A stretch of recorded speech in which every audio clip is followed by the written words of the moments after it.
Welcome to the garden question and answer video that we do on Sundays. You can ask gardening questions down in the comment section below this video, and we pick from those each week.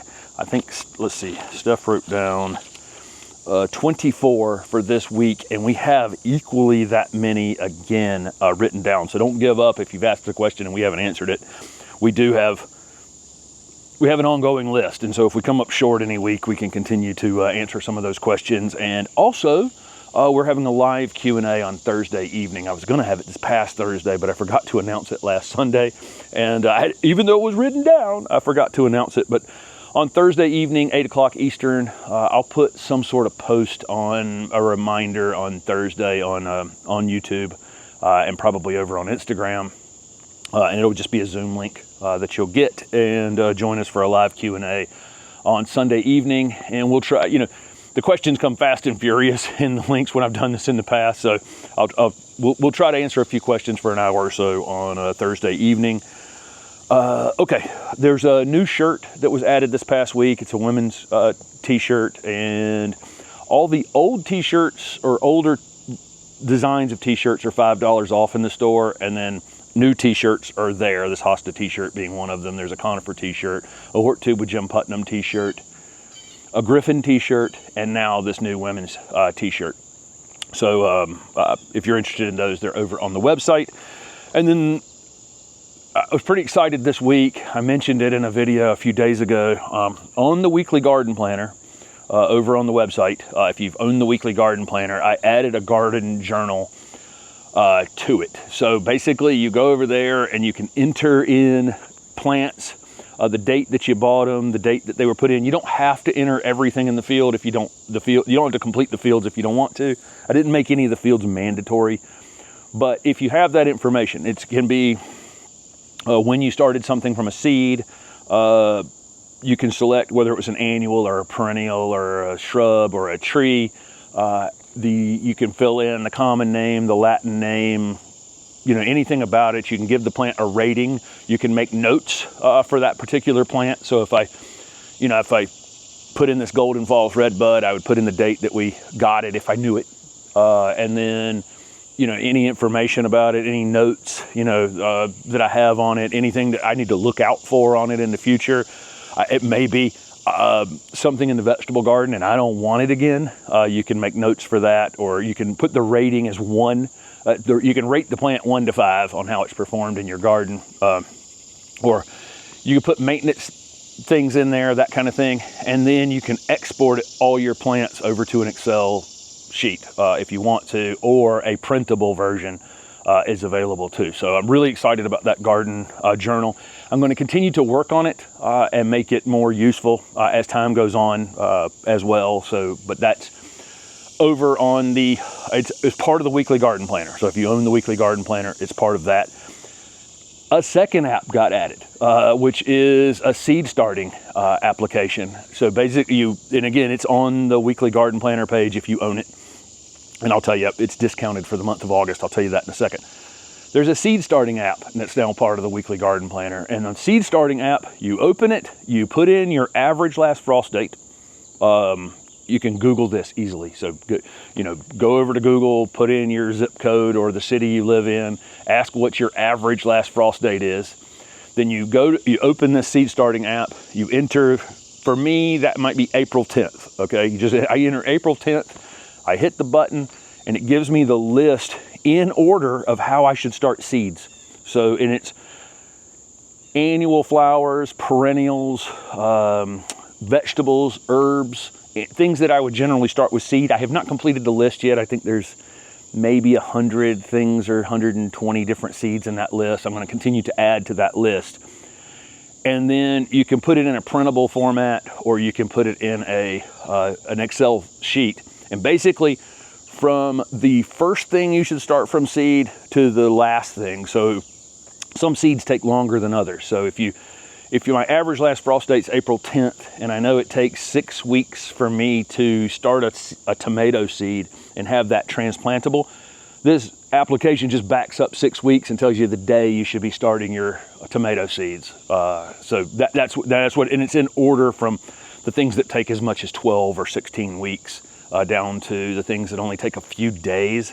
And then there's some exceptions in there too, where it tells you this is probably best direct seeded in the garden rather than trying to start it inside, like carrots as an example, because you don't want the carrot. Carrot's a tuber, right, that digs down in the ground, so we best to direct seed those. So that's part of that application as well. I'm going to continue to add plants to that, but I think it's a super useful app. If you just, in seconds, you can figure out the order in which you should be starting your seeds inside or outside, or however you start your seeds. That's totally up to you, but I think it's a super useful, quick way to figure out the order in which you should do seeds. I've talked about it for years. But now I have a way to do it in seconds for anybody who owns the Weekly Garden Planner. The Weekly Garden Planner is $50 off for the month of August, and I've already turned it on, so it's maybe July still as you're watching this, but it will be through the entire month of August, and the code is on the screen. I think it's August 50 is the code to get $50 off the Weekly Garden Planner. One other thing I'm in the process of doing is I had made a list for when to prune trees, shrubs, perennials, annuals, not annuals, vines. And I had added those to the Learn to Garden video series and the Weekly Garden Planner, but they're just long lists. So I'm in the process of turning those into a quick search bar. So you'll be able to, hopefully before this week is over, if you own the Learn to Garden video series or the Weekly Garden Planner and you want to know when to prune anything in your garden, you just go over there in that, open the shrub pruning time list and put in Loropetalum, and it's going to pop up with after flowering is the best time to prune it. So working hard on making those Learn to Garden video series and the Weekly Garden Planner more useful in time, and anything that gets added in the future, once you own it, you own it. Okay, I've talked for a long time without answering any gardening questions, so let's jump into that. So somebody said, what stresses plants more, daytime temps or higher nighttime temps? It's definitely going to be both, but nighttime temperatures have definitely risen more than our daytime temperatures have, in this uptick in temperature that we've had, especially in desert areas. Deserts like, a place like Phoenix, the temperature probably used to drop substantially more during the winter time than it does, but the city of Phoenix is a heat island now, and so it holds in that temperature during the evening, plus everybody's running air conditioners and all the other things that they're producing heat with, and cars and asphalt and all those kinds of things. Again, it's a heat island, and so the temperature is not dropping as much as night. So that plants do their growing at night, and so they would prefer temperatures that are probably lower than what we're having.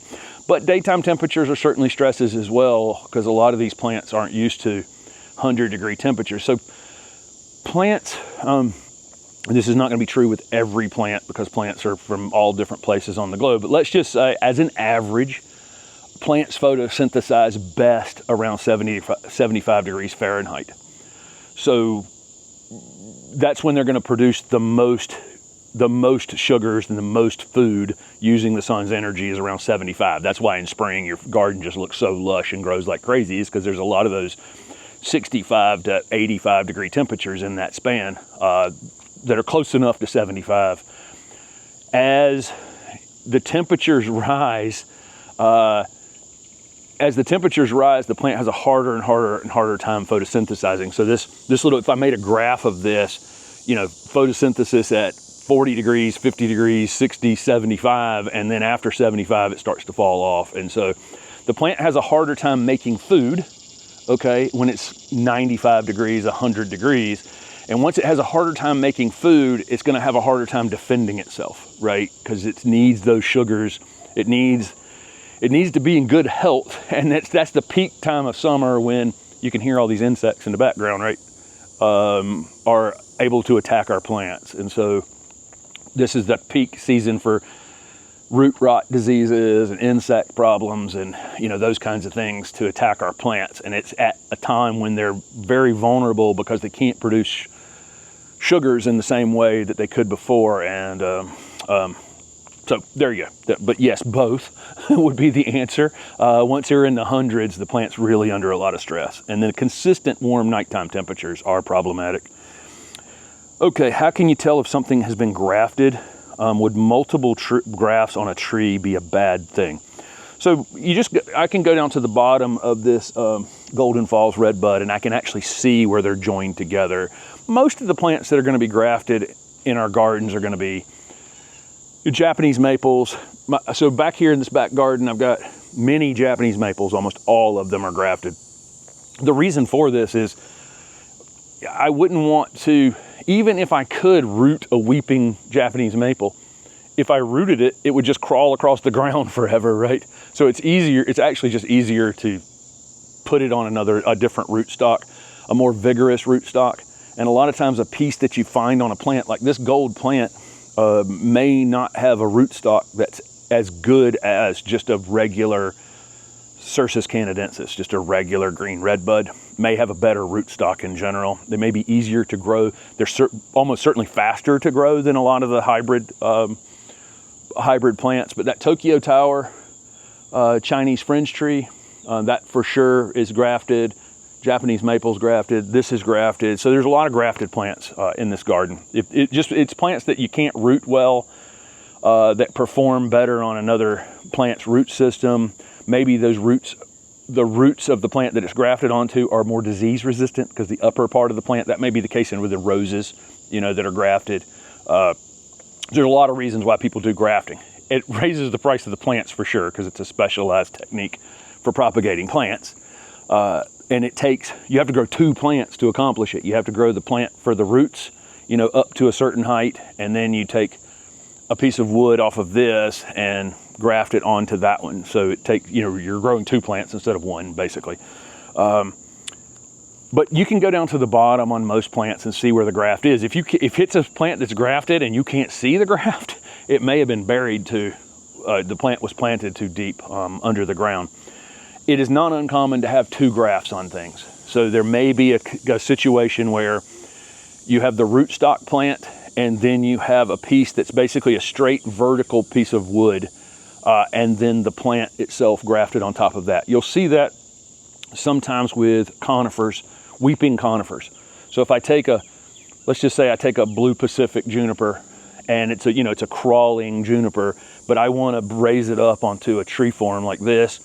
I may graft a straight piece of wood onto a rootstock and then graft that piece onto the top. You'll see cherries sometimes with 2 grafts just to raise the weeping cherry up enough above the ground. Because again, if a weeping plant's grafted this high off the ground, then it's never going to, come up and then weep downward. So anyway, grafting, we'll be out west later this year, and we'll be at a tree farm, and we're going back to Isley, and we're going to Buckholz for Japanese maples. So we'll see a lot of plants that are grafted out there at that time. But you can look down at the bottom of any tree that you have in your garden and see if you'll see where the wound was, where the 2 plants were literally joined together. Hopefully you don't see it all that much, because the less you see it, the better that graft actually probably was, okay? But you'll see a coloration difference in the wood. Okay. This person, it says fruit trees purchased now, Stella Ruby and Rose Creek plant. Okay, so I think it was maybe 2 different questions. This person had purchased some fruit trees now, because you get plants on sale this time of year for sure. And then they got a Stella Ruby, Magnolia, Rose Creek Abelia. They want to know if they should plant it now or once it's cooler in the fall. So I think it always depends on, where you are in the country. A plant is probably better off in the ground than it is in a container overall, because if you turn your back on the container for a very short period of time, it could be dead or be damaged pretty quickly. The ground tends to be a little more forgiving than that. The moisture's a little more regulated, a little more consistent in the ground than it is locked up in a container. I probably wouldn't plant like this week. I mean, today, as I'm standing here filming this on Saturday morning, it's supposed to be 100 degrees here. So this week, I'm probably going to take it off the table. I'm probably going to have my container plants, somewhere in the park shade all day, not crammed together real tight, but a place where I can water them easily and they're not getting blasted all day. But as soon as it breaks at all, I'm probably going to put that Stella Ruby Magnolia and that Rose Creek Abelia in the ground and the fruit tree. I'm gonna put everything in the ground as soon as the weather breaks some. I'd rather have it in the ground. That's just, you know, my opinion. Although fall for a lot of things in a lot of areas of the country is the best, you know, one of the best times to plant. If you can hold off and you think you're going to do a good job watering those plants between now and then. But for me, I plant 12 months out of the year with a few exceptions. You know, if it was extremely wet out here in the winter time, that's not a great time to be planting because you can compact the soil in the beds pretty easily.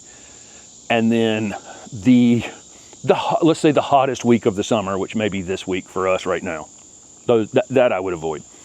Somebody has a Galaxy maple that's 5 feet tall, leaning greatly. What's the best way to straighten it up?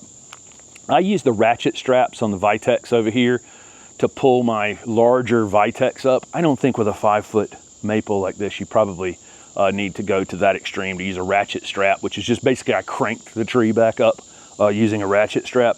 I think you can probably just put a stake in the ground and start to pull the thing up. If it feels like you're going to do damage to it at some point, you may just pull it up to the point where you feel comfortable pulling it up, and then slowly but surely you can pull it up to the stake in time. Obviously, things are best not staked. Plants need to move. You know, in order to gain tensile strength or, you know, long-term strength, the plant needs to move a bit in the wind. But that redbud is staked permanently. It'll lean as soon as I take the stake off of it. So what would be the point in me? I'm not worried about tensile strength in the thing because the thing would fall over tomorrow if I didn't have that stake on it. So some things just need to be staked. And I've got maybe 4 things in this garden right now that are staked, and they're probably going to be staked for a long time. Everything else, though, we've managed to get off the stakes, and that's the best because, again, plants need to move. You know, that's the way that they build. I lost 100+ trees in my old lot during Hurricane Fran because they came in and cleared out the trees for my house and driveway and my front yard, back garden, and the septic field. And the trees that had remained that they didn't cut down had been in the woods. They had never experienced, you know, movement. And 100 degrees, 100 mile an hour wind took them down. So, you know, keep that in mind. The more, I always look at somebody will be scared of a pine tree that's sitting out in someone's front yard. You know, that tree's gonna fall down. That tree's not the one that's gonna fall down. The tree that's been out there by itself, defending itself from the wind forever, that tree is, you know, unless it's got a disease problem or it's rotting out in the middle of it, typically those trees aren't the problem. It's when you move into a lot and they've cleared, like I just said, cleared a big space out, and now you expose a tree that's just not used to that at all, and then you get wind, boom. So somebody has a big leaf hydrangea, how to deal with the branches flopping. Should they prop them up or prune them off? So we went and we cut off our spent hydrangea, big leaf hydrangea flowers this week. And that stood the plant back up. I think that's just probably the way to do it. I mean, as soon as they're done and kind of spent, you know, I don't see any reason to keep them on there. Here in Raleigh, I have to put my hydrangea macrophyllas in a little more shade than you would in the north. And that little bit more shade stretches them out a bit, and then the weight of the flowers flops them over some. It's the penalty you pay for growing them in the south where it's a little bit too hot overall. So that's my, but that's the strategy. I enjoy the flowers. Almost the time they're finished, the plant has grown enough that they start to flop. We have a couple of them in this garden that are remontant, so actually cutting them a little bit, you know, right under the flower, may stimulate some growth, which will give me some additional flowers later in the season anyway. Do hardy geraniums do well in North Carolina Zone 8? Yeah, but you know, they get a little bit, some of those, like Roseanne is the one that we see the most when we're out in our travels. And if you see the White Flower Farm video from this past week, hummingbird right in front of me. I don't think you'll see that. It just flashed across. He's over there pollinating tomatoes, which tomatoes are kind of self-pollinating, really. You know, I just shake the fence, I can get them pollinated, but it's just going to everything over there. Now he's sitting sitting on something over there. Oh, okay, Jim's easily distracted. Roseanne is the main hardy geranium we see. Oh, there's lots and lots of varieties, and I know that plant breeding world, there's a lot coming out constantly, darker color flowers. But when I go up to the Northeast, they look pretty fresh. But even the ones at White Flower Farm in Connecticut were by midsummer starting to look a little rough. You know, that's all the way up in, you know, middle Connecticut.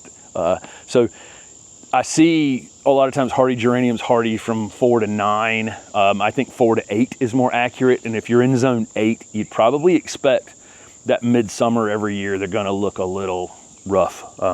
But Roseanne's a great variety, and it just blooms like crazy. Okay, let's see. But worth having. They just probably need a little, you know, sometimes a little extra water will go a long way in helping that not look bad in midsummer. So somebody asked about a fast-growing evergreen shrub that doesn't mind occasional wet feet in zone 9A, Louisiana. So I just put natives in parentheses. I had Steph write natives in parentheses there. So any, you know, native Alyssium, you know, any inkberry holly, anything that's native to, you know, any of the evergreen shrubs that are native to that part of the country are going to be your friend. I mean, if you look around from Eastern Virginia, really even Eastern Maryland, but Eastern Virginia, you know, that Norfolk area is wet, and then Eastern North Carolina is the same thing. A lot of Eastern South Carolina is wet.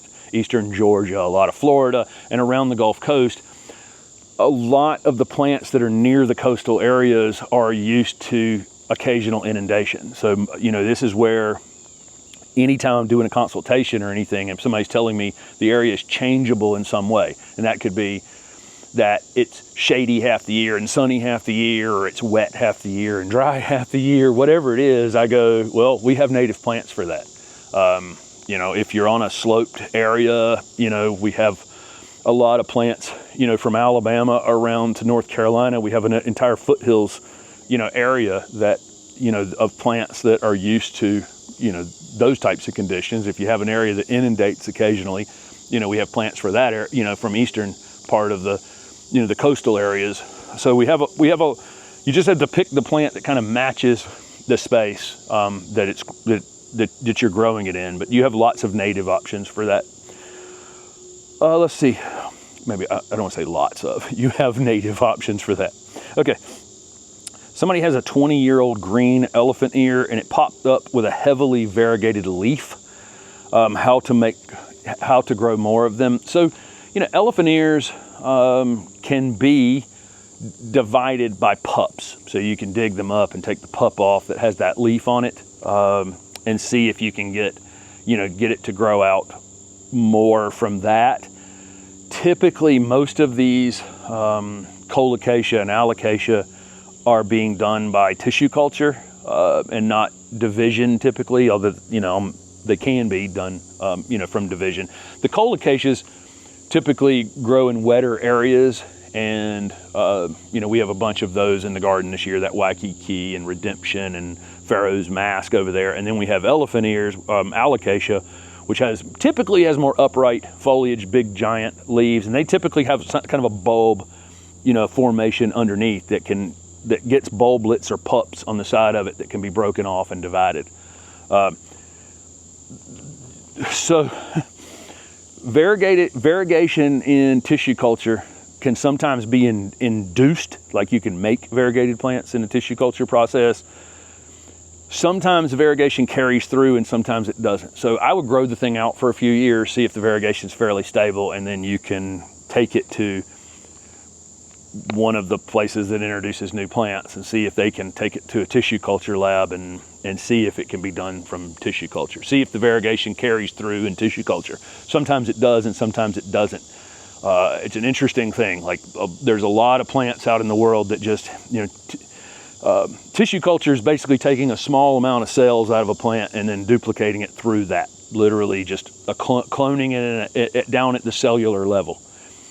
And it works extremely well for building numbers on things that, you know, if this Waikiki colocasia, or that's in the pot over here, I could divide it and get 6 plants. Well, imagine if I'm a nurseryman and I got 100 plants and I divide them and each of them give me 6. Now I only have 600, but I want 10,000. Well, how many years is that going to take for me to divide it again? So we use tissue culture labs typically for those kinds of things. Some of the variegations come through in the tissue culture well, and some don't. And it's lab to lab sometimes, but that's how that would actually be introduced out into the world, would be through a tissue culture lab, probably. Okay. Somebody wants to put down wood chips in a wooded area, 4 to 8 inches. Would it hurt established mid-sized trees if placed around? They're in zone 6, which, thank you for writing down your zone. Don't necessarily need it for this question, but I'd love for everybody to put it on virtually every question, because sometimes it does matter. So I would just fade it out at the plants. I'm not going to put 4 to 8 inches of wood chips up around my established plants here. I'm not going to do that. So I would put the 4 to 8 inches of wood chips out there. It breathes well enough that you're not really going to hurt the roots on most things. But as it gets closer to the trees, I'm going to fade that down to maybe 2 inches. I don't want anything up on the trunks of the plants. So that's my strategy for that. But I'm still going to use the wood chips. Just not going to pile it up on the trees. What YouTube do we watch or participate in? This person saw me. I had an intern at the Ralston Arboretum that watches the channel, and so I went on there and asked him a question on one of their midweek programs on the Ralston, and then I gave him a T-shirt because he likes conifers, so I gave him a conifer collector T-shirt. And somebody had heard me on that particular thing. Without, you know, I'll watch something from the Ralston or maybe juniper level, but I don't watch any gardening YouTube at all. This is the one area that I do enough of this. You know, my coffee in the morning I have with a hort professor, and all of my friends are hort nerds, and you know, after a while, you know, if I sit down to watch YouTube, it's not going to be gardening. So I watch a couple travel channels, because Steph and I travel in the van, you know, to go to these various places you see us shoot. So I might watch a couple videos of people who travel in RV vans, and then I'll watch Chelsea, you know, soccer news on YouTube. I do end up watching a lot of YouTube overall, but I'll watch historical things. I'll watch people travel to crazy places. There's a couple people I watch that, you know, let's go to the middle of China and show it off, you know, or the middle of some place that people shouldn't be, and show it off. And I'm like, well, you know, I'll watch his stress, or I watch travel related stuff probably more than anything else, or historical stuff. I'm a bit of a history nut. So anything to do with history, it can usually lure me in, but it's definitely not gardening typically. Do we scalp the grass before we put down, did we scalp the grass before we put the wood chips down in the native garden over there? They're doing the same thing. Is it working well for weeds? Okay, yes, we scalp that as low as possible. I did this in February or March, and it had been super wet for a little while, so everything was a bit stressed over there anyway. I probably shouldn't have been putting as much foot traffic over there. It's another example of, bad ideas from Jim. It was super wet. So I'm backing a truck up in there with the wood chips, but we needed to get it done. We had just signed the contract with the city. I wanted that at least halfway presentable for the open garden in June. And it's only like 30 plants over there, but at least it was walkable and people could navigate it and that kind of thing. Wasn't necessarily the best time to be working on that, but yes, if you're putting down wood chips over grass, the ideal time to do it would be a week like this week where it's 100 degrees. Not ideal for working conditions. It's dangerous basically outside. But with that said, if you scalp the grass off on a 100-degree day, you're going to do significant damage to it. And then you pile those hot wood chips on it immediately, it's going to kill 99% of what's there. My problem over here is, and my problem back here when we started this project, on this side was there's some dwarf mondo grass and some liriope. There's some Bermuda grass too, but the Bermuda grass I was able to kill the vast majority of that way. But that liriope and mondo grass can fight its way up through anything. And so, you know, you have to deal with that when that pops up, and you can spray it or you can take it out manually, whatever you want to do. But be aware, if it's just turf grass, most of that can be killed by scalping on a really, really hot day and then putting the wood chips over the top, especially if the wood chips are like a week old, 2 weeks old, and they're heating up. That extra heat's probably beneficial as well. Although again, working with it will be awful. That will not be fun at all. But yes, scalp it off before you put the wood chips on, and that will help you kill a lot of it. So the goal at the end of the day is, I didn't have to spray this whole thing.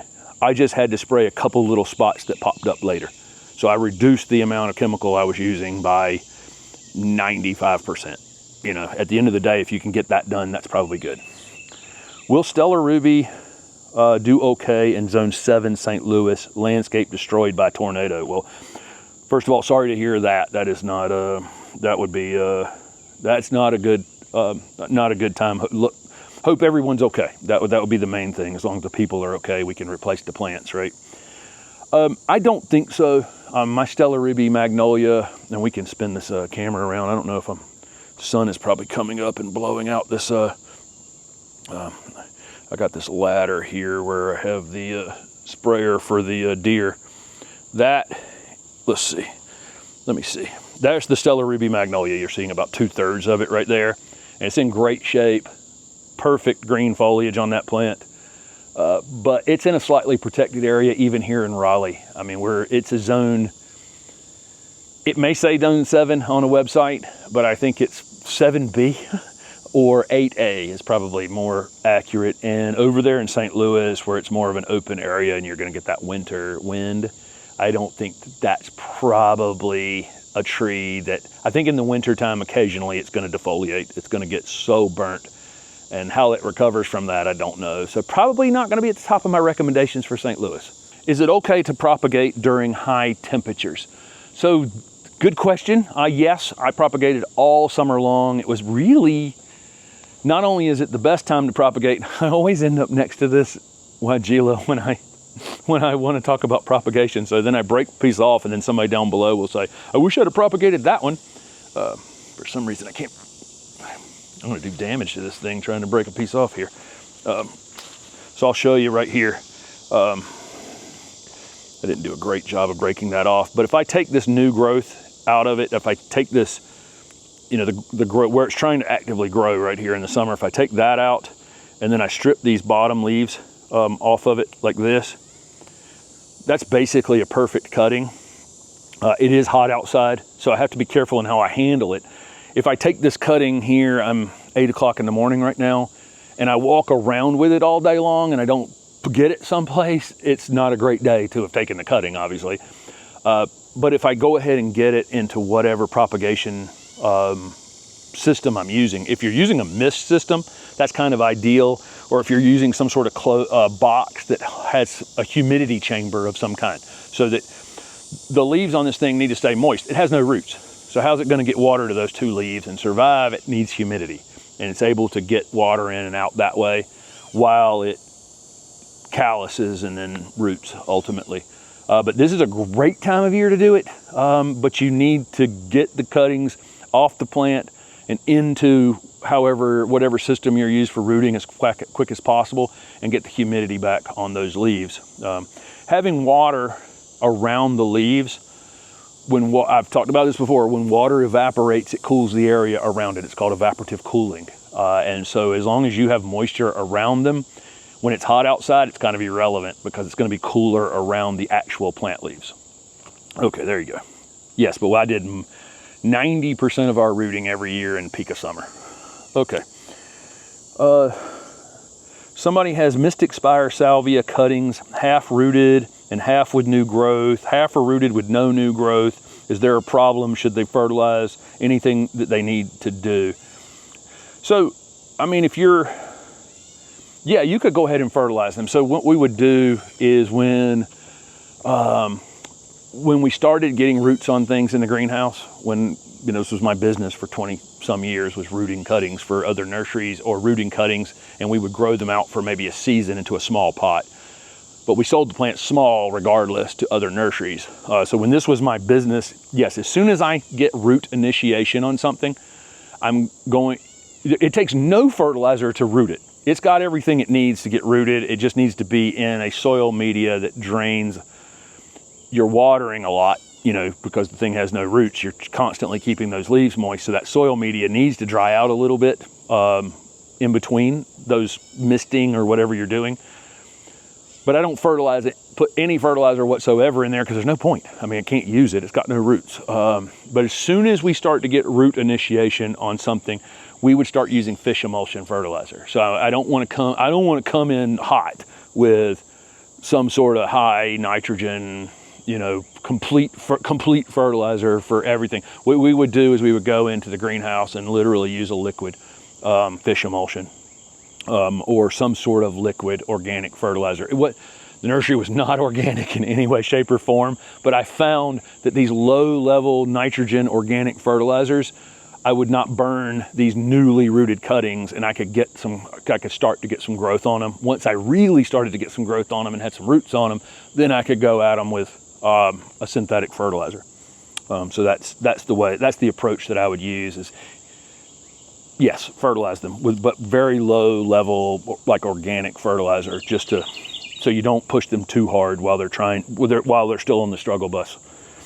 Okay, this person has a mail order flamethrower coming in September into zone 9A, Jacksonville. Has sun, shade, dry, moist. Where's the ideal place to plant one?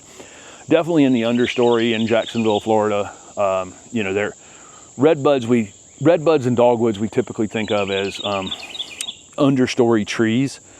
With that said, when redbuds and dogwoods choose where to grow, they almost always grow on the edge of the woods. So you're riding down the interstate, you'll see them, right on the edge of the woods. It's one of those areas that some of the invasive plants, have taken some of that space, because there's a lot of plants that like that spot where they can get their roots in the shade and the top of the tree out in the sun. So you'll see a lot of the invasive calorie pears, Bradford pear calorie pears out in that space. You'll see a lot of the invasive plants along the interstate right there as well. So if the plant's choosing where to be, it's on the edge of a wooded area. So if you have that where it's getting half a day shade, half a day sun, that's probably ideal, and it can put its roots down in the shade. Okay, number 16. I have been running my mouth a lot today, haven't I? So this person's in the edge of the Mojave Desert. They were thinking about cultivating mass plantings of ornamental grasses. When I talk about ornamental grasses, the reason we don't have any in this garden is because I think they look best mass planted, or at least more than one, with a few exceptions. I mean, they're panicum that's upright that would probably be fine out here. There's a few upright grasses that would probably look good, and a few grass-like plants that we do have out here, but for the most part, I think grasses look best mass planted, at least a little bit. And we have several gardens in this neighborhood. We have front gardens in this neighborhood that have now almost all ornamental grass. I'll show a couple of those off at some point, but it is definitely a trend out there. Are there special issues for grass landscape? We're in the same zone, but they're in the Mojave area. So here's what I'm going to say about ornamental grasses in the West, is that when they go dormant in the wintertime, they are a fire hazard. So I don't know if you're in an area of the West that has a, fire danger, but Steph and I were in Malibu last November, right before the Malibu fires. The first round of Malibu fires were in December, and then the Palisades fire was like January 7th or something like that, I think. And then there was a second round of Malibu fires. So we were in Malibu for maybe 3 or 4 days, just going up and down the coast to various places. We actually went down to the Palisades and rode our bikes down there and yada yada.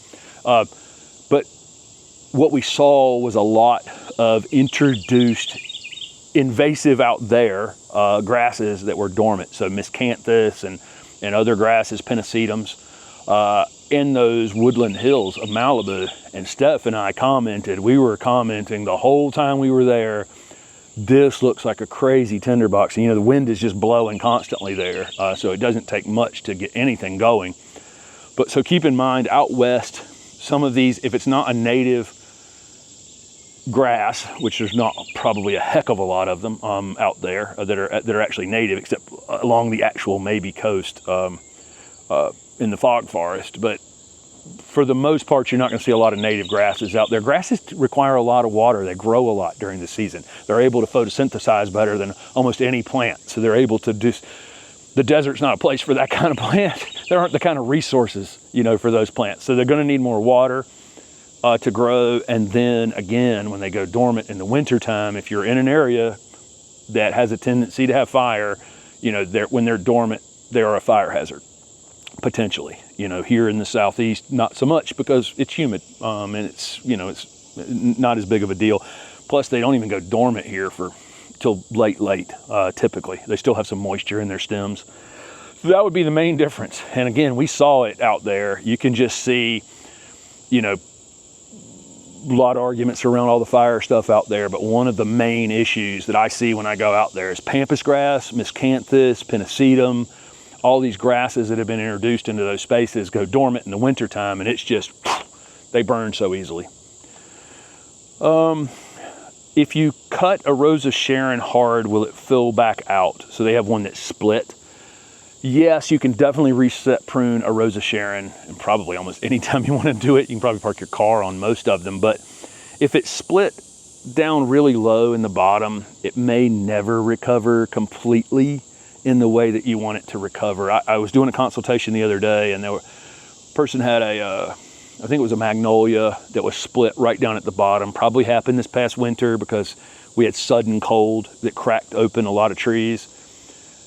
Those cracks don't necessarily, or splits don't necessarily mean the plant's gonna die, but it is certainly an opportunity for water, a place where water can get in it in the winter and then expand when it freezes and potentially crack it open more. So while yes, you can reset prune a Rosa Sharon, whether or not yours will recover from being split is I don't know. Does leaf spot on hydrangeas cause long-term damage? They have a little honey, which is the gold Hydrangea quercifolia or oak leaf hydrangea. We have one of them back here as well.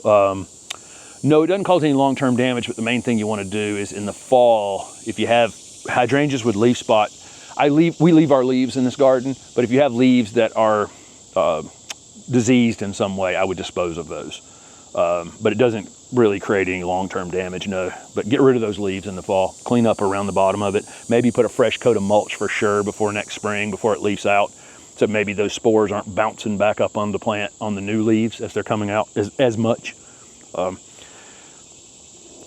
This 25 butterfly bushes, iffy on coming back from winter in Ohio. They're supposedly hardy to zone 5. Why would they be slow to come back out? It may have been sudden cold. This may be another sudden cold issue. I've seen a ton of this year, where last year the country was just stayed so warm through October and November that the plants weren't fully asleep. Funny thing with butterfly bushes is you'll see, despite the fact that they're hardy from maybe zone 4 to 9 or 5 to 9, you don't see many of them grown on the Gulf Coast, in Mobile or over to Pensacola. Lots and tons of nurseries across there, all the way over to Jacksonville, Florida, you know, across the Panhandle and all the way to Jacksonville. Tons of nurseries through that little span through there. Big nurseries, big nurseries, and then back to Louisiana and even East Texas. Great place to grow plants because there's like an extra month of spring and an extra month of fall, and so they get to get plants in the stores earlier, right? A lot of reason why that band across there. Hurricane Alley, unfortunately for a lot of them, but it is the good place to grow plants. But there's not many butterfly bushes grown in those nurseries because they won't go to sleep.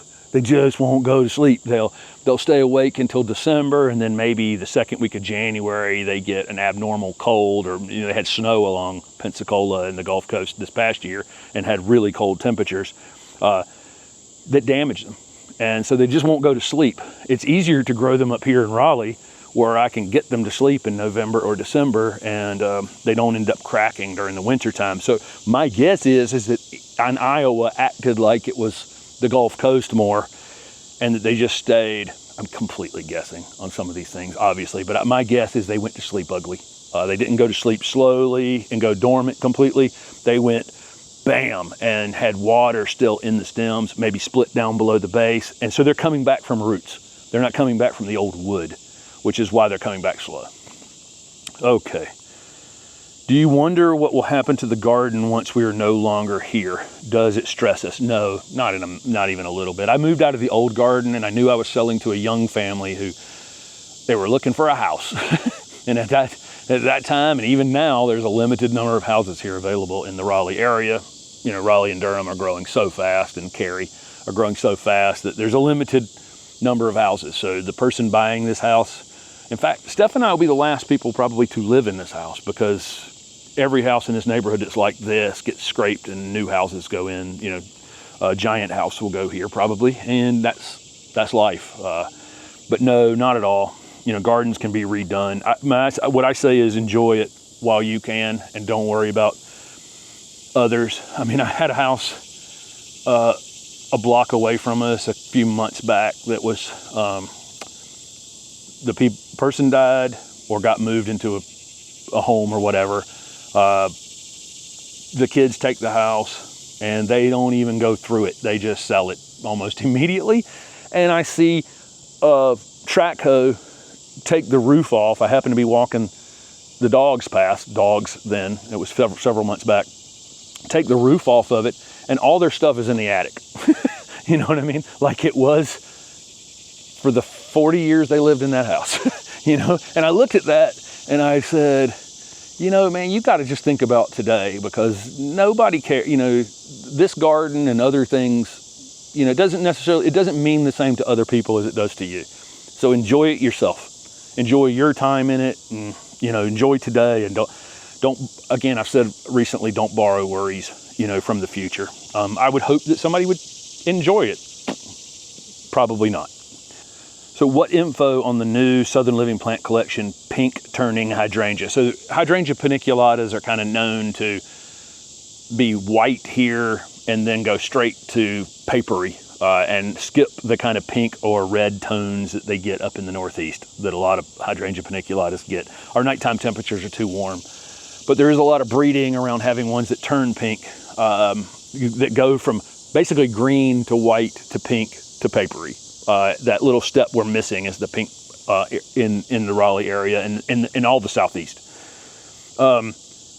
Word is it's available at some Home Depots, and this one's called Pink Shades. And we have pink shades here in the garden, and it is turning pink. It's really kind of wild.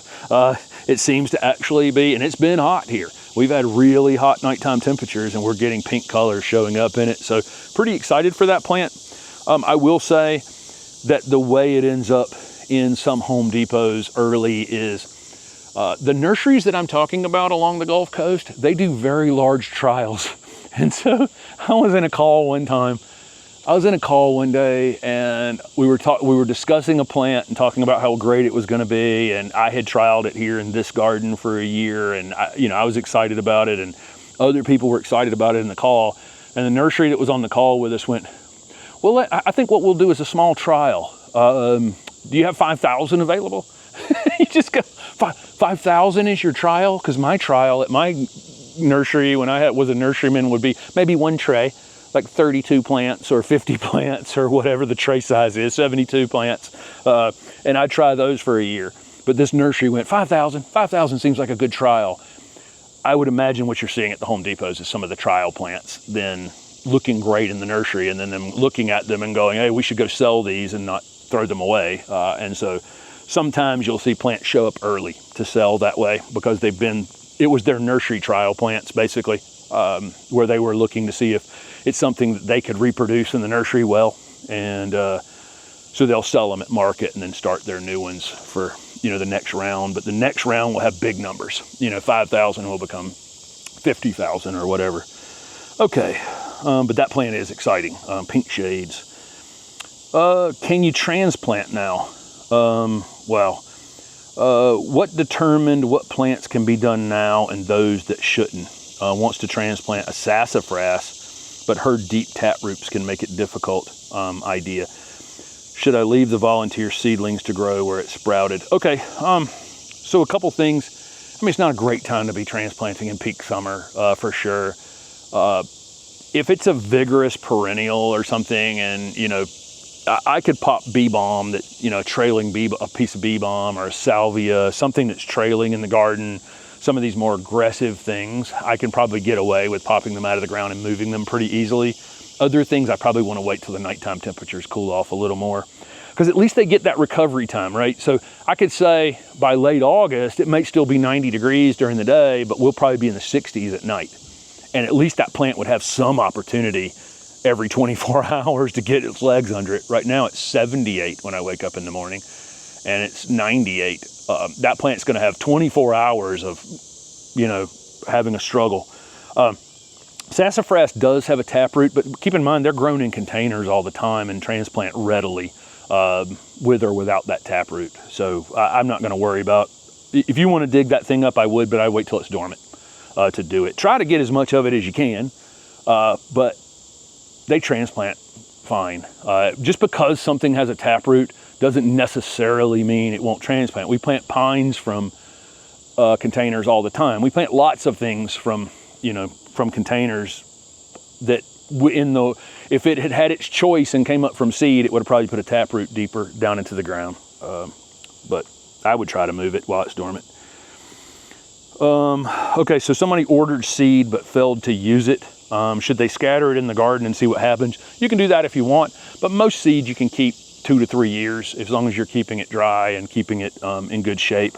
A lot of times the germination rate will drop. So if you look at the back of a pack of seed, it should say where they did a germination test on it, it'll say 95% germination or 90% germination, whatever. They did some sort of trial. State typically inspects these things and make sure these trials are actually happening to make sure that seed is, you know, what people are saying it is. So what we'll do as we get seed that's older is we'll use 2 seeds in each cell or 3 seeds in each cell instead of just 1, and that ups our chances of making sure that one germinates. Okay, last question for this week, and again, the weekly garden planner is $50 off for now through the rest of August. Use code August50, and cool new features have been added to it. There are other features that are going to be added to the Learn to Garden video series as well. Really excited about some projects that I have going on, and 2 of them are now up. And I've got some other projects I'm working on as well for both of these to make them more and more useful. What I want is a place where, as much as I enjoy doing these question and answer videos, and we will always do these question and answer videos, I also want, if it's a Wednesday and you want to know when the best time to prune this Weigela is, I want you to be able to just go open the weekly garden planner and type in Weigela in the shrub pruning thing, and boom, it's going to tell you when to do it. Okay. All right. Last question. An Atlanta arborist said their eastern redbud had a fungal disease. Man, I get more redbud questions probably as individual plants. I get more redbud questions than anything. That's got to go. Can they leave the stump and roots? When can they plant another tree? So most of these diseases are very specific to the plant or the genus that they're attacking, typically, or plant family, maybe even wider than that. So something like aster's yellow probably gets most of the aster family of plants. But usually not any broader than that. So, you know, I would plant something sooner than later, and as long as that plant is in pretty good shape, make sure, I don't know if they identified this fungal disease. You can look up if the new plant is susceptible to something similar. I don't really know. But for me, I don't worry about these things. I hack that tree off to the ground and move on with my day and plant something else in there. Just not going to plant another redbud right back in the same spot, you know, because that probably wouldn't make any sense. But otherwise, I'm not going to worry about it all that much. That doesn't mean I'm 100% accurate when I just said that. There is some possibility that, you know, a Photoathra root rot or something like that can get plants in different groups. You know, there's a lot of plants that can succumb to various Photoathra species. But there are some things that can carry over, but for the most part, most things that get attacked are, you know, very specific things. It's more question for me about what caused it in the first place. Was it, what allowed that plant to be vulnerable to it? They're not the longest living trees in the world. There's one back here that's, I think, in the process of dying. It has about 100,000 seeds up there, I think, right now. I'm not even exaggerating. And I think it's in the process of dying. So they're not the longest lived things anyway. Sometimes in our gardens, and I've said this before, plants grow much faster than they would. I mean, there's no way that redbud would be that size and, you know, in the amount of time it is, without the fact that this has been a house the whole time and people have been watering and fertilizing and growing vegetables near it. And, you know, they've basically been giving it a free ride all this time. So it's way ahead of where it would have been otherwise. Probably short, and then probably shortens the life because of that, because it's grown so fast and so quickly, and it's reached maturity at a much younger age than it would have otherwise. But, you know, make sure the area's mulched and, you know, is moist but not wet, and make sure, you know, the next tree, I don't think it'll get what this redbud had, but it could get something, because, you know, that area is stressful in some way or another. I don't really know. Okay, thank you guys so much for asking questions. Again, ask questions in the comment section below the video, and I'll be back next week with another one. Last week I started a new thing, adding a little bit of footage to the end of these videos that we shoot during the week that we don't end up including in a video. And so here's a little bit of footage from the clerodendron that's on the other side of the shop over there, and the butterflies that love that plant all day, every day.